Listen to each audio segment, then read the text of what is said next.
asi jako tady dolní hradišti. Takže dolní hradiště, když pomalinku odchází od toho čáru, ale to bylo ten, že jo?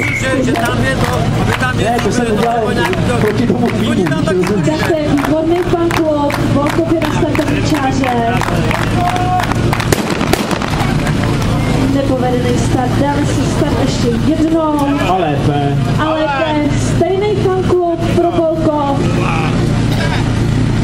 Ještě jednou. Pravodnice, máme za sebou.